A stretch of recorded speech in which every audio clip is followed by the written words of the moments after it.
Bismillahirrahmanirrahim. Assalamualaikum warahmatullahi wabarakatuh. Dalam kesempatan kali ini melanjutkan tentang uraian Disaster Victim Identification atau disingkat DVI. Kali ini kita akan membahas khusus tentang proses DVI.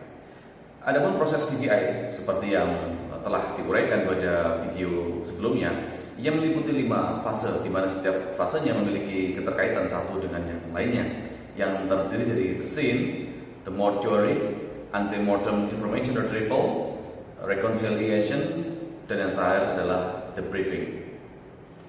Proses DVI atau Disaster Victim Identification yang pertama adalah initial action at the disaster site atau the scene. Ia merupakan tindakan awal yang dilakukan di tempat kejadian peristiwa atau TKP bencana. Ketika suatu bencana terjadi, prioritas yang paling utama adalah untuk mengetahui seberapa luas jangkauan bencana. Sebuah organisasi resmi harus mengasumsikan komando operasi secara keseluruhan untuk memastikan koordinasi personel dan SDM yang efektif dalam penanganan bencana. Dalam kebanyakan kasus, polisi memikul tanggung jawab komando untuk operasi secara keseluruhan.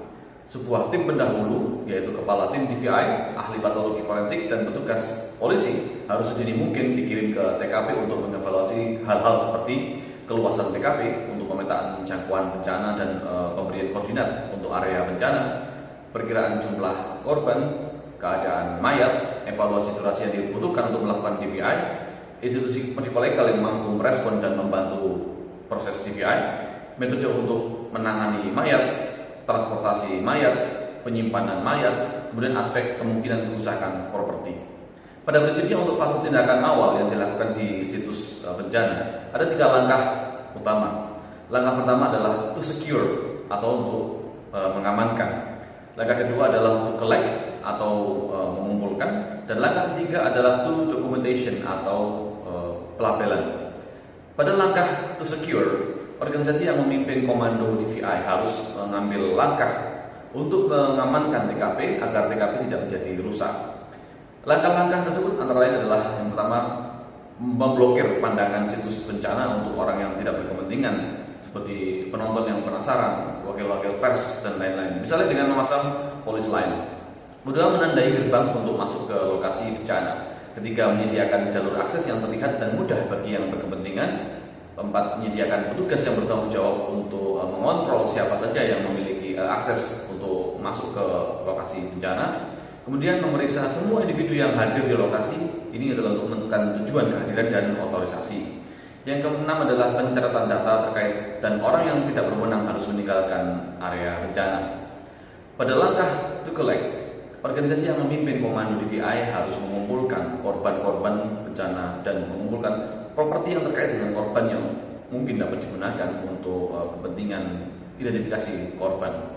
Sedangkan pada langkah documentation, organisasi yang memimpin komando DVI mendokumentasikan kejadian bencana dengan cara memfoto area bencana dan korban, kemudian memberikan nomor dan label pada korban.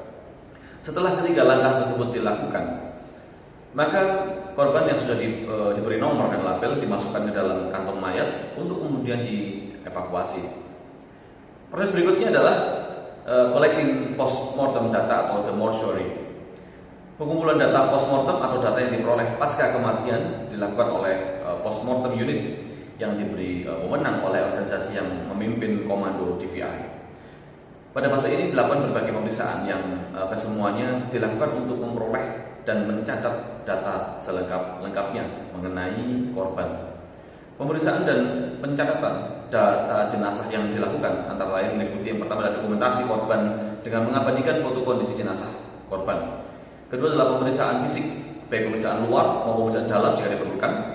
Kemudian yang ketiga adalah pemeriksaan sidik jari, kemudian pemeriksaan ronsen, pemeriksaan odontologi forensik seperti bentuk gigi dan rahang yang merupakan ciri khusus setiap orang, mengingat tidak ada profil gigi yang identik pada 2 orang yang berbeda. Kemudian yang keenam adalah pemeriksaan DNA, pemeriksaan antropologi forensik, yaitu pemeriksaan fisik secara keseluruhan dari bentuk tubuh, tinggi badan, berat badan, tatu hingga cacat tubuh dan bekas luka yang ada di dalam tubuh korban. Yang ke-8 juga data hasil pemeriksaan tersebut kemudian digolongkan ke dalam data primer dan data sekunder. Primer maksudnya adalah sidik jari, profil gigi, DNA. yang secondary adalah seperti kayak visual, fotografi, properti jenazah, medik antropologi, tinggi badan, ras, dan lain-lain. Selain mengumpulkan data pasca kematian, pada fase ini juga sekaligus dilakukan tindakan untuk mencegah perubahan-perubahan pasca kematian pada jenazah. Misalnya dengan meletakkan jenazah pada lingkungan dingin untuk memperlambat pembusukan.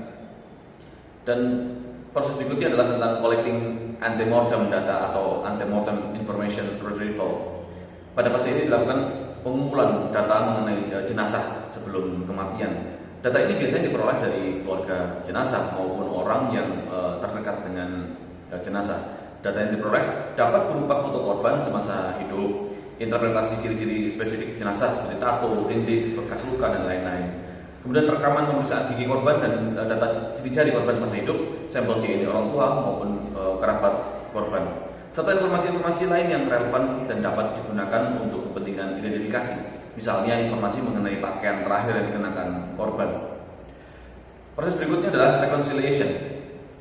Pada fase ini dilakukan pembandingan data postmortem dengan data antemortem. Ahli forensik dan profesional lain yang terkait dalam proses identifikasi menentukan apakah temuan postmortem pada jenazah sesuai dengan data antemortem milik korban yang dicurigai sebagai jenazah.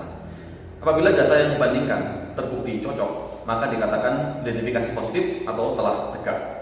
Apabila data yang dibandingkan ternyata tidak cocok, maka identifikasi dianggap negatif dan data postmortem jenazah tetap disimpan sampai ditemukan data antemortem yang sesuai dengan temuan postmortem jenazah.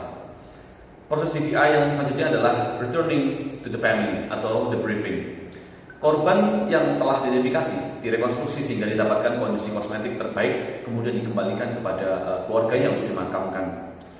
Apabila korban tidak teridentifikasi, maka data postmortem jenazah tetap disimpan sampai ditemukan data antemortem yang sesuai dengan temuan postmortem jenazah, dan pemakaman jenazah menjadi tanggung jawab organisasi yang memimpin komando DVI. Sertifikasi jenazah dan kepentingan-kepentingan medical legal serta administrasi untuk penguburan menjadi tanggung jawab pihak yang menguburkan jenazah. Demikianlah proses disaster victim identification. Dalam melakukan proses tersebut terdapat bermacam-macam metode dan teknik identifikasi yang dapat digunakan. Namun demikian, Interpol menentukan primary identifiers yang terdiri dari fingerprints, dental records, dan DNA, serta secondary identifiers terdiri dari medical, property, dan fotografi. Meskipun sesuai dengan Interpol Guidance tahun 2009, fotografer dikeluarkan dari secondary identifiers. Hal ini mengingat bahwa tingkat keakurasian fotografi yang sangat rendah. Prinsip dari proses identifikasi ini adalah dengan membandingkan data antemortem dan postmortem. Semakin banyak yang cocok, maka akan semakin baik. Primary identifiers mempunyai nilai yang sangat tinggi bila dibandingkan dengan secondary identifiers.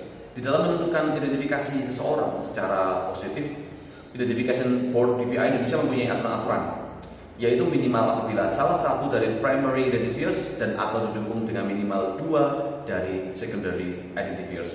Saya Satya Dharma, sampai jumpa pada video selanjutnya. Wassalamualaikum warahmatullahi wabarakatuh.